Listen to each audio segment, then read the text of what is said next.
Hello all welcome back. അപ്പോൾ ഇന്നത്തെ recipe എന്ന് പറയുന്നത് നല്ല പെർഫെക്റ്റ് ആയിട്ടുള്ള ഗുബൂസ് എങ്ങനെയാണ് വീട്ടിൽ തയ്യാറാക്കാമെന്നാണ് കാണിക്കുന്നത്. അപ്പോൾ എല്ലാവരും വീഡിയോ ഫുള്ളായിട്ട് തന്നെ കണ്ടു നോക്കുക. എന്നിട്ട് ഇഷ്ടമാവുന്നുണ്ടെങ്കിൽ ലൈക്ക് ചെയ്യുക. അതുപോലെ തന്നെ നിങ്ങളുടെ ഫ്രണ്ട്സിനും ഫാമിലിക്കും ഷെയർ ആക്കി കൊടുക്കുക. സബ്സ്ക്രൈബ് ആക്കാതെ കാണുന്ന വ്യൂവേഴ്സ് ആണെങ്കിൽ സബ്സ്ക്രൈബ് ആക്കുക. അപ്പോൾ നമുക്ക് നേരെ വീഡിയോയിലേക്ക് പോകാം. ആദ്യം തന്നെ ഞാനൊരു ഗ്ലാസ്സിലേക്ക് 1 ഗ്ലാസ് വെള്ളത്തിലേക്ക് 1 ടീസ്പൂൺ ഈസ്റ്റും അതുപോലെ തന്നെ 1 ടീസ്പൂൺ പഞ്ചസാരയും കൂടി ചേർത്ത് ഒന്ന് മിക്സാക്കി വെക്കുന്നുണ്ട്. ഈ വെള്ളം ഒഴിച്ചാണ് നമ്മൾ മാവ് കുഴയ്ക്കുന്നത്. നിങ്ങൾക്ക് വേണമെങ്കിൽ നേരിട്ട് മാവിലേക്കും ഈ ഈസ്റ്റും പഞ്ചസാരയും ചേർത്ത് കൊടുക്കാം കേട്ടോ. ഞാൻ ഇങ്ങനെയാണ് ചെയ്യുന്നുള്ളത്. ഇതൊന്ന് നന്നായിട്ട് മിക്സാക്കി എടുക്കുന്നുണ്ട്. അതിനുശേഷം നമുക്കൊരു ബോളിലേക്ക് 1.5 കപ്പ് മൈദ ചേർത്ത് കൊടുക്കാം. 1.5 കപ്പ് എന്ന് പറയുമ്പോൾ 250 ml കപ്പിന് 1 കപ്പും അതേ കപ്പിൽ തന്നെ ഒരു 1/2 കപ്പ് കൂടിയാണ് ചേർക്കുന്നത്. എന്നിട്ട് അതിലേക്ക് ആവശ്യത്തിനുള്ള ഉപ്പ് ചേർത്ത് കൊടുക്കാം. അതിനുശേഷം നമ്മൾ നേരത്തെ കലക്കി മാറ്റി വെച്ചിരിക്കുന്ന ഈസ്റ്റിൻ്റെയും പഞ്ചസാരയുടെയും മിക്സ് വെള്ളമില്ലേ, അത് കുറേശ്ശേ ഒഴിച്ച് ഒന്ന് കുഴച്ചെടുക്കാം. നമ്മൾ ചപ്പാത്തിക്ക് കുഴയ്ക്കുന്നത് പോലെ ഒന്ന് കുഴച്ചെടുക്കുക. ഞാനിപ്പോൾ ഈ 1.5 കപ്പ് മാവിന് ഈ വെള്ളം മൊത്തത്തിൽ ആവശ്യമായി വന്നിട്ടില്ല കേട്ടോ. നിങ്ങൾ 2 കപ്പാണ് മാവ് എടുക്കുന്നതിൽ കറക്റ്റായിരിക്കും ഈ വെള്ളം എന്ന് പറയുന്നത്. എന്നിട്ട് ഇതാണ്ട് നന്നായിട്ട് നമ്മൾ ചപ്പാത്തിയുടെ മാവ് കുഴയ്ക്കുന്നത് പോലെ ഒന്ന് കുഴച്ചെടുത്തിട്ടുണ്ട്.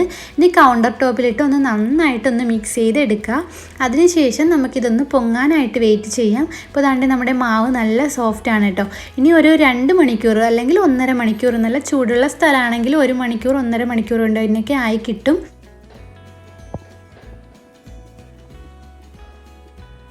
ഇപ്പോൾ ഏകദേശം ഒരു 1.5 മണിക്കൂറിന് ശേഷം നമ്മൾ തുറന്ന് നോക്കുമ്പോൾ നമ്മുടെ മാവ് ഡബിൾ സൈസായിട്ട് വന്നിട്ടുണ്ട്. ഇങ്ങനെ ആയി വന്നാൽ നിങ്ങളിനി ഇതിൻ്റെ എയർ ബബിൾസൊക്കെ ഒന്ന് കളഞ്ഞ് ഒന്നുകൂടി ഒന്ന് കുഴച്ചെടുക്കാം. ഇപ്പോൾ നമ്മൾ ഇതാണ്ട് എയർ ബബിൾസൊക്കെ കളഞ്ഞെടുത്തിട്ടുണ്ട്. ഇനി നമുക്ക് ഈക്വൽ പോർഷൻസ് ആയിട്ട് മാറ്റിക്കൊടുക്കാം. ഞാനിപ്പോൾ മീഡിയം സൈസിലുള്ള 4 ഗുബൂസിനുള്ള മാവായിട്ടാണ് എടുത്തിട്ടുള്ളത്. നിങ്ങൾ ചെറുതായിട്ടാണ് ചെയ്യുന്നതെങ്കിൽ 6 എണ്ണത്തിനൊക്കെ എടുക്കാം കേട്ടോ. അതിന് ശേഷം നമുക്ക് ഓരോന്നായിട്ടൊന്ന് പരത്തിയെടുക്കണം. അപ്പോൾ പരത്തുന്ന ടൈമിൽ നിങ്ങൾ ഓരോന്ന് പരത്തുമ്പോഴും മറ്റേത് ഒന്ന് അടച്ച് വെക്കാനായിട്ട് ശ്രദ്ധിക്കുക. ഒന്നുകിൽ ഒരു പാത്രം കൊണ്ട് അടയ്ക്കുക, അല്ലെങ്കിൽ ഒരു നനഞ്ഞ കോട്ടൺ തുണി കൊണ്ട് ഒന്ന് അടച്ചു വെച്ച് കൊടുക്കാം. ഡ്രൈ ആവാതിരിക്കാനാണ് കേട്ടോ ഇങ്ങനെ ചെയ്യുന്നത്. എന്നിട്ട് കൗണ്ടർ ടോപ്പിൽ കുറച്ച് മൈദ ഇതുപോലെ സ്പ്രെഡ് ചെയ്ത് കൊടുത്ത ശേഷം നമുക്ക് ഓരോന്നായിട്ട് ഇതുപോലെ ഒന്ന് പരത്തിയെടുക്കാം. നമ്മൾ പരത്തുമ്പോൾ ഒരുപാടങ്ങ് തിന്നായിട്ട് പരത്താണ്ട്, നമ്മൾ ഗുബൂസിനൊക്കെ നിങ്ങൾക്ക് ഷോപ്പിൽ നിന്നൊക്കെ വാങ്ങുന്ന ഗുബൂസ് നിങ്ങൾ കണ്ടിട്ടില്ലേ, അത്യാവശ്യം കുറച്ച് തിക്നെസ് ഉണ്ടാവും. അപ്പോൾ ഇതാണ്ട് ഇതുപോലെ സൈഡിൽ ഇതുപോലെ ഒരു തിക്നെസ്സിൽ വേണം നിങ്ങളൊന്ന് പരത്തിയെടുക്കാനായിട്ടുള്ളത്. ഇനി നമുക്കിതൊന്ന് ചുട്ടെടുക്കാം, അത്രയേ ഉള്ളൂ. അപ്പോൾ ഞാനിവിടെ ഒരു പാൻ ഒന്ന് ചൂടാക്കാനായിട്ട് വെച്ചിട്ടുണ്ടായിരുന്നു. അതൊന്ന് ചൂടായി വരുമ്പോൾ മീഡിയം ടു ലോ ഫ്ലെയിം വെച്ച് കൊടുത്ത ശേഷം നമ്മൾ ഈ ഗുബൂസ് അതിലേക്ക് ഇട്ട് കൊടുക്കുക. എന്നിട്ട് 1-2 പ്രാവശ്യം തിരിച്ച് മറിച്ചൊക്കെ ഇട്ട് ഒന്ന് കളർ ചേഞ്ചൊക്കെ ആക്കി എടുക്കാം.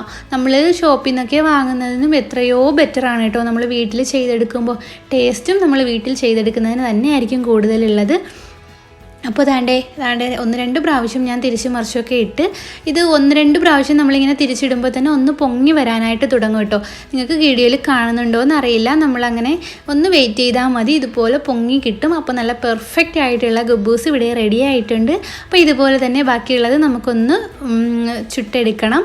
അപ്പോൾ നിങ്ങൾ വീട്ടിൽ എന്തായാലും ഇത് ചെയ്തു നോക്കണം കേട്ടോ. പുറത്തുനിന്ന് വാങ്ങുന്നതിനേക്കാളും ഈസി ആയിട്ടും കുറച്ച് മാവ് റെസ്റ്റ് ചെയ്യുന്ന ആ ഒരു ടൈം മാത്രമേ നമുക്ക് ആവശ്യമുള്ളൂ. അപ്പോൾ അടിപൊളിയായിട്ട് കിട്ടിയിട്ടുണ്ട്. അപ്പോൾ നമ്മൾ മാവ് കുഴയ്ക്കുന്നതൊക്കെ പെർഫെക്റ്റ് ആണെങ്കിൽ നമ്മുടെ ഗുബൂസ് നന്നായിട്ട് പൊങ്ങി കിട്ടും കേട്ടോ. അങ്ങനെ ഇതാണ്ട് നമ്മളെല്ലാം ഒന്ന് ചുട്ടെടുത്തിട്ടുണ്ട്. അപ്പോൾ അടിപൊളിയാണ്. മസ്റ്റായിട്ടും നിങ്ങളെല്ലാവരും ട്രൈ ആക്കി നോക്കണം. അടുത്ത പ്രാവശ്യമെങ്കിലും നിങ്ങൾ പുറത്തുനിന്ന് വാങ്ങാണ്ട് വീട്ടിൽ തന്നെ ഉണ്ടാക്കി കുട്ടികൾക്കൊക്കെ കൊടുത്താൽ നന്നായിരിക്കും.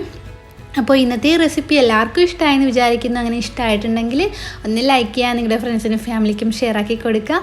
സബ്സ്ക്രൈബ് ആകാതെ കാണുന്ന വ്യൂവേഴ്സ് ആണെങ്കിൽ സബ്സ്ക്രൈബ് ആക്കുക. പുതിയ റെസിപ്പീസും വീഡിയോസും ഒക്കെ ആയിട്ട് വരാം ഇൻഷാ അല്ലാ. Thank you, by.